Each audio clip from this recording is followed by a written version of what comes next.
Hi, welcome to my channel, Math with Miss Lawrence.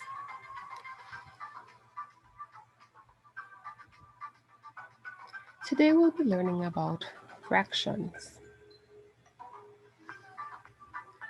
Our learning objectives are, by the end of this video, you should be able to define the term fractions, identify fractions in a whole, explain the difference between a numerator and denominator, write fractions for diagrams given, and make diagrams based on fractions given. Let's begin.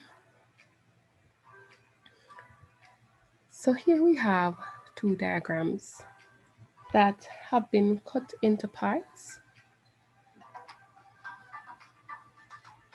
All right, each part, can you tell me what you realize? Each part has been cut up, right? So it represents a fraction of a whole. Now with the slices that were cut, we can realize that all the parts are the same size. When you look at whole number one and whole number two, whole number one is cut into four parts. The four parts on whole number one are the same, and the 8 parts on whole number two are the same size. So what is a fraction? A fraction is an equal part of a whole. Just as in the diagrams we examined, all the parts are the same.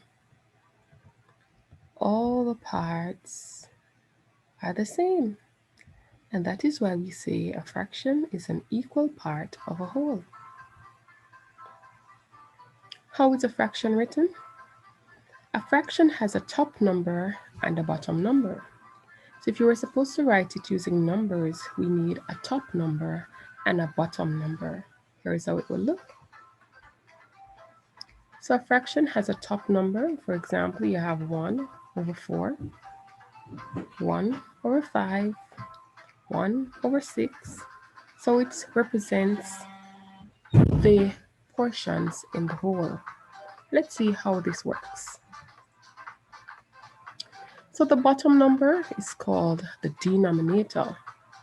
The denominator tells how many parts the whole is divided into. For example, here is my whole. Now this whole has 1, 2, 3, 4 different parts. So my denominator will be 4. That's my bottom number. It tells me how many parts the whole was divided into. Now let's see what else is a fraction needs. So it needs a bottom number and it also needs a top number. The top number is called the numerator, and the numerator tells how many parts were taken from the whole.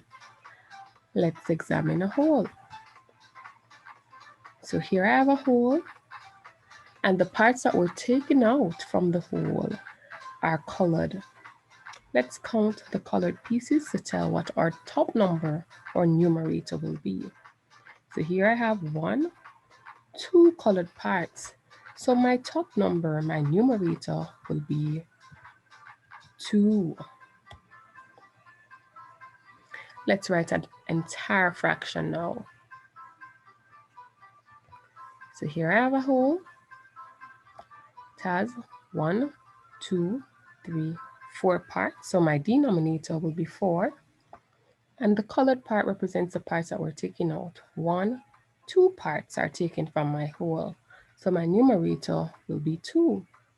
My fraction is 2 out of 4, or 2/4. Let's try another example.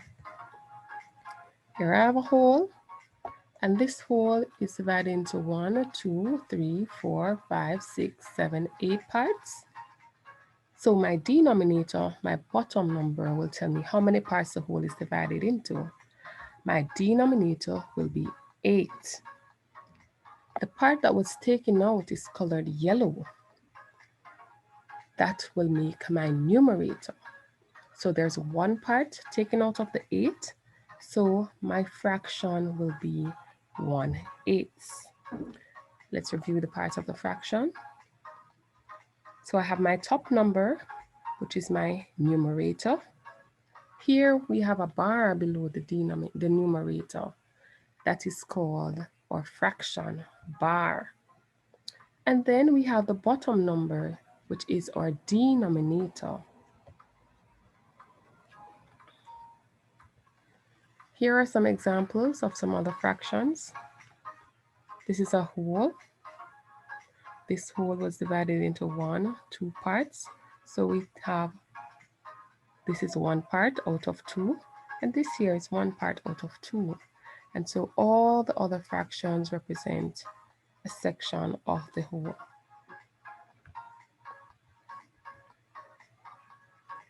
Here, mother bought a pie, and she shared it for 2 persons. She cut up the pie in 1, 2, 3, 4 parts, and then she shared it for 2 persons. We realize that there are 2 parts missing out of the pie, and so our numerator would be 2. So our fraction will be 2/4. Here's another one. Mom bought a pizza. The pizza was cut into 1, 2, 3, 4, 5, 6, 7, 8 parts. Mom took 1, 2, 3 parts from the pizza. Therefore, numerator would be 3, or fraction would be 3/8. 3 parts is missing from a whole that has 8 parts. Here's another example. Here's a pie, but this time we want to find out what's our numerator. How many parts were taken from this whole? We have 1, 2, 3, 4 parts that are missing. So my numerator would be 4. And the whole was divided into 1, 2, 3, 4, 5, 6, 7 parts. So my denominator will be 7. Here's another example. Can you guess the denominator for this fraction? 1, 2, 3, 4, 5, 6, 7, 8, 9, 10. Very good. 10. What's my numerator?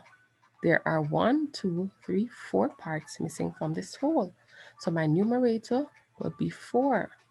My fraction for this whole will be 4/10. Let's make fractions using the denominators and the numerators given. First, we need a whole. So we're making a fraction for 5/7. Remember that the denominator tells us how many parts the whole is divided into. So there are 7 parts that need to be, this shape needs to be cut into 7 parts. 1, 2, 3, 4, 5, 6, 7. So my whole was cut into 7 parts. Now remember that the numerator tells us how many parts were taken from the whole.